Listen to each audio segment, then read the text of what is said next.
Hello বন্ধুরা, আজ কিন্তু আমরা আলোচনা করব মেদিনীপুর লোকসভা নিয়ে। এবং মেদিনীপুর লোকসভাতে কিন্তু খুব হাড্ডাহাড্ডি লড়াই হতে চলেছে। এটুকু কিন্তু আপনারা যারা আছেন মেদিনীপুর থেকে আছেন এবং সারা পশ্চিমবঙ্গবাসী কিন্তু এই সিটটির দিকে অবশ্যই তাকিয়ে থাকবে, কারণ এই সিটটি কিন্তু খুবই ভাইটাল সিট এবং মেদিনীপুরের দিকে কিন্তু প্রত্যেক বছরই নজর থাকে। তো দেখুন, এই বছরেও কিন্তু সেটি হবে এবং সম্ভাব্য কে এখানে এগিয়ে থাকতে পারে বা কার পাল্লা ভারী সেটি সম্পর্কে কিন্তু আজকে আমরা ডিসকাস করব। তো চলুন, আজকে কিন্তু আমরা দুজন প্রার্থীর নামে ডিসকাস করব এবং তারা কিন্তু অবশ্যই একজন বিজেপি থেকে, একজন টিএমসি থেকে কিন্তু দাঁড়িয়েছে। প্রথম হচ্ছে কি একজন অগ্নিমিত্রা পাল, যে বিজেপি থেকে দাঁড়িয়েছে। আরেকজন কিন্তু জুন মালিয়া, সে কিন্তু টিএমসি থেকে দাঁড়িয়েছে মেদিনীপুর থেকে। এখন দেখুন, আমরা একটা জিনিস লক্ষ্য করব যে 2014 সালে ট্রেন্ড কেমন ছিল, 2019 সালে ট্রেন্ড কেমন আছে এবং এই বছরের ট্রেন্ড কেমন থাকতে পারে, সেই রিলেটেড কিন্তু আমরা আলোচনা করব এবং কার পাল্লা কোন দিকে ভারী সেটাও কিন্তু আলোচনা করব। তো প্রথম থেকে লাস্ট অবধি কিন্তু অবশ্যই ভিডিওটি দেখবেন এবং ভালো লাগলে কিন্তু অবশ্যই ছোটো ভাইয়ের চ্যানেলটিকে সাবস্ক্রাইব করে দেবেন। তো চলুন, আজকে কিন্তু আমরা ভিডিও শুরু করছি। এবং একটা কথা বলছি, ভিডিও ভালো লাগলে অবশ্যই কিন্তু বন্ধুদের মাঝে শেয়ার করবেন, পরিবারের সঙ্গে শেয়ার করবেন এবং অবশ্যই একটি লাইক করে দেবেন। তো চলুন, আমরা কিন্তু প্রথমে আজকে 2014-এর একটু ট্রেন্ডটা দেখে নিই এবং সর্বশেষ বলবো যে কার পাল্লার দিকে ভারী হতে পারে সেটাও কিন্তু জানাবো। দেখুন, 2014 যে ট্রেন্ডটি ছিল, এখানে কিন্তু মেদিনীপুরে 14,99,000 প্রায় 15 লাখ কিন্তু ভোটার ছিল, যার মধ্যে ছেলে কিন্তু 7,70,000 এবং ফিমেল কিন্তু 7,29,000 ছিল। টোটাল ভোট হয়েছিল কিন্তু 12,60,000 এবং ভ্যালিড ভোটার ছিল কিন্তু 12,46,000। এবং যেই মার্জিনে 2014 সালে তৃণমূল কংগ্রেস ছিল, সেই মার্জিনটি কিন্তু অনেকটাই বেশি, 1,84,666, যা কিনা 14.7 বিরোধী প্রার্থীর থেকে। এখন দেখুন, এখানে যে টিএমসি যে পার্সেন্টেজটা পেয়েছিল 46.5, সিপিআইএম যেটা পেয়েছিল সেটা কিন্তু 31.7 এবং বিজেপি কিন্তু 14.5 এবং কংগ্রেস কিন্তু একদমই কম 3.9 এবং এসইউসিআই কিন্তু 0.8। এই ট্রেনটা কিন্তু ছিল এবং কে কত ভোটে মোটামুটি জিতেছে সেটাও কিন্তু আমরা একটুখানি নজর দিয়ে নেবো। তার কারণ 2014 সালে কিন্তু আমরা দেখে নেবো যে কে কীরকম ট্রেন থাকে। তারপরে আরেকটি জিনিস দেখবো আমরা, 2014 সালে দেখুন যে তৃণমূল কংগ্রেস 42টার মধ্যে কিন্তু সিট পেয়েছিল 34টা, কংগ্রেস কিন্তু সিট পেয়েছিল 4টি, বিজেপি কিন্তু সিট পেয়েছিল 2টি এবং সিপিএম কিন্তু সিট পেয়েছিল 2টি 2014 সালে।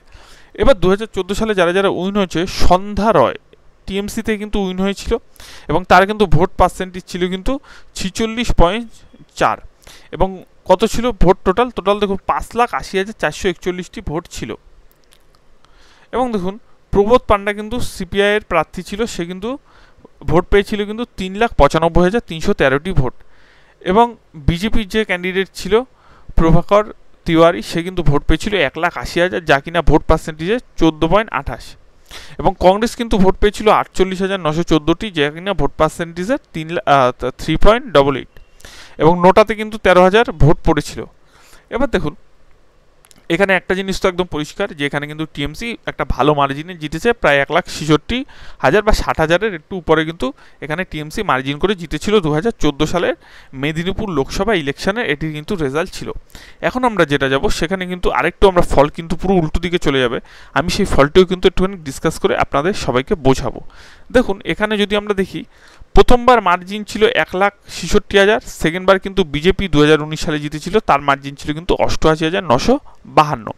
এখন দেখুন, এখানে কিন্তু ভোটার সংখ্যা অনেক বেড়ে গেছিলো, 18 লাখ কিন্তু ভোটার ছিল, 18,15,000 এবং মেল ভোটার কিন্তু 9,10,000 এবং ফিমেল ভোটার কিন্তু 9,05,000 ছিল। টোটাল ভোটার সংখ্যা ছিল কিন্তু 14,09,000 এবং ভ্যালিড ভোটার ছিল কিন্তু 13,95,000। এবং দেখুন, বিজেপি কিন্তু এখানে প্রচুর পার্সেন্টেজ একটা পেয়েছে। পার্সেন্টেজটা কেমন পেয়েছে, পার্সেন্টেজটা কিন্তু 49.1% পেয়েছে।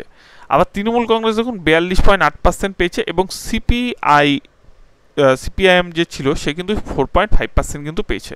এখান থেকে একটা জিনিস বোঝা যাচ্ছে যে স্বাভাবিক যে এখানে যেই ভোটটা ছিল সেই ভোটটা কিন্তু পুরোপুরি বলতে গেলে কিছু অংশেরও বেশি, মানে প্রচুর অংশ কিন্তু বিজেপির দিকে গেছে। যদি না যেত তাহলে এটা কমতো না, এইখানের ভোটটা কমতো না এবং এখানের ভোটটা কিন্তু বেড়ে যেত না। ঠিক আছে, তো আমরা বুঝতেই পারছি স্বাভাবিক যে এখানের ভোটটা কমে কিন্তু এই দিকে কিন্তু বিজেপির দিকে কিন্তু গেছে। কিন্তু আরেক দিক যদি আপনারা লক্ষ্য করেন, একটুখানি দেখবেন, দেখুন বিজেপি এখানে 2019-এ 42.8% কিন্তু ভোট পার্সেন্টেজ পেয়েছিল, কিন্তু 2014 সালে সে কত ভোট পার্সেন্টেজ পেয়েছিল সেটাও আমরা একটুখানি নজর দেবো। দেখুন, টিএমসি কিন্তু এখানে 46.5% কিন্তু পেয়েছিল। ঠিক আছে, 46.5% কিন্তু পেয়েছিল এবং 2019-এ কিন্তু এটা কিন্তু 2014-তে 46.5 পেয়েছিল এবং 2019-এ কিন্তু সেই পার্সেন্টেজটা হয়ে গেছিলো 42। অর্থাৎ তৃণমূলের কিন্তু কিছু অংশ ভোট কিন্তু একটু কম বেশি হয়েছে, কিন্তু যেটা একদম স্পষ্টত যে সিপিএমের ভোট কিন্তু বিজেপির দিকে গেছে।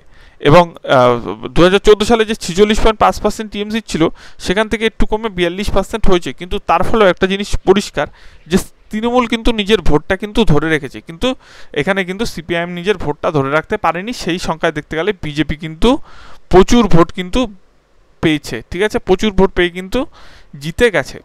এবার দেখুন 2019-এ যে ক্যান্ডিডেট ছিল বিজেপির, সে কিন্তু ছিল এই মেদিনীপুর থেকে দিলীপ ঘোষ, ঠিক আছে। দিলীপ ঘোষ এক কথায় বাংলা রাজনীতিতে বলাই চলে যদি বিজেপির কেউ মানে লোকসভা ভোটে খুব লড়েছিল 2019 সালে, সেটা কিন্তু দিলীপ ঘোষ, ঠিক আছে। দিলীপ ঘোষের জন্যই কিন্তু অনেকে বলে যে 18টা সিট কিন্তু এসছিল, না হলে কিন্তু আসতো না।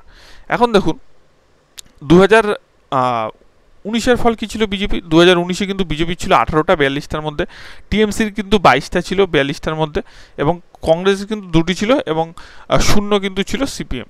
এখন দেখুন এখানে কতকে পেয়েছে, দেখুন দিলীপ ঘোষ কিন্তু পেয়েছে কিন্তু 6,85,433টি ভোট, যার ভোট পার্সেন্টেজ কিন্তু 48.62।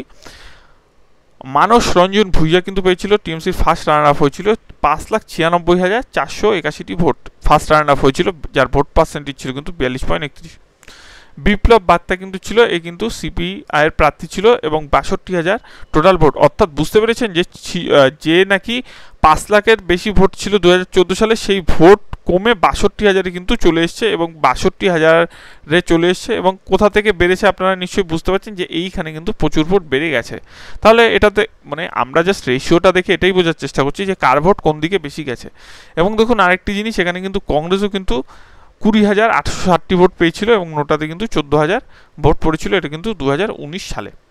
এখন দেখুন একটা কথা এখানে বোঝাই যাচ্ছে যে টিএমসি কিন্তু টিএমসির ভোটটি কিন্তু ধরে রেখেছে। দেখুন একটা জিনিস, যেহেতু টিএমসি দেখুন 5,96,481, আমরা ধরলাম 5,96,000 ভোট 2019 সালে ছিল, 2019 সালে 5,96,000, আর দেখুন 5,80,000 কিন্তু ছিল কত সালে, 2014 সালে। অর্থাৎ কিছু ভোট কিন্তু বেড়েছে, কিন্তু বেড়েছে বলতে মানে 2019 সালে অনেক ভোটার ক্যান্ডিডেটও বেশি ছিল, সেই মানে সেটাও আমি যদি ধরি, টিএমসি কিন্তু টিএমসির ভোটটি ধরে রেখেছে, ঠিক আছে। টিএমসি কিন্তু টিএমসির ভোটটি ধরে রেখেছে।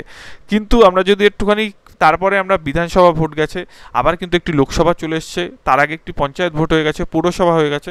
তো তার আগে যদি আমরা কিন্তু একটুখানি দেখতে যাই, টিএমসি কিন্তু টিএমসির ভোটটা অনেক ক্ষেত্রেই ধরে রেখেছে।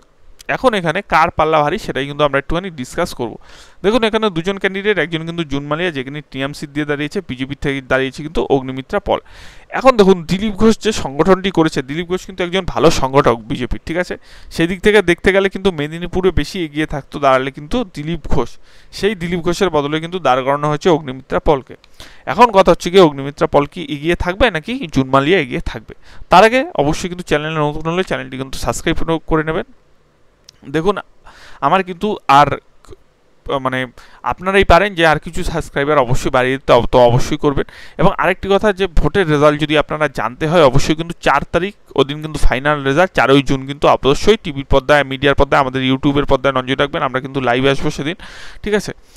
এবং আজকের জন্য কিন্তু আমরা বলছি কার পাল্লা মোটামুটি ভারী থাকতে পারে। দেখুন এখানে ভোট পার্সেন্টেজ কিন্তু টিএমসি একটা ধরে রয়েছে, সেই ক্ষেত্রে যদি অগ্নিমিত্রা পল যদি ওখানে ভালো সাংগঠনিক করতে পারে, তাহলে কিন্তু কিছু ক্ষেত্রে এগিয়ে থাকবে কিন্তু অগ্নিমিত্রা পল। আবার এদিক দিয়ে বলা যায় যে যেরকম ভোট পার্সেন্টেজ আমরা টিএমসি দেখলাম, যদি সিপিএমের ভোট সিপিএম যদি ধরে রাখতে পারে, তাহলে কিন্তু তৃণমূলের আখেরে লাভ আছে, ঠিক আছে। তাহলে কিন্তু এখান থেকে কিন্তু টিএমসির কিন্তু পাল্লা আবার ভারী হয়ে যাবে, আবার জুন মালিয়ার পাল্লা কিন্তু ভারী হয়ে যাবে, এটাই কিন্তু মানে মোটামুটি ট্রেন দেখে যা বোঝা যাচ্ছে, ঠিক আছে। যাই হোক, আপনাদের মতামত কি? আপনারা যদি ওখান দিয়ে থাকেন অবশ্যই কমেন্ট সেকশনে কমেন্ট করবেন যে আপনাদের এলাকায় আপনাদের ক্যান্ডিডেট কেমন এগিয়ে। তো আপনারা অবশ্যই ভালো বুঝবেন এটি, ঠিক আছে। আর ভিডিওটি ভালো লাগলে অবশ্যই কিন্তু চ্যানেলটি সাবস্ক্রাইব করে পাশে থাকা বেল আইকনটি ক্লিক করে দেবেন। সম্পূর্ণ ভিডিও দেখার জন্য অসংখ্য ধন্যবাদ।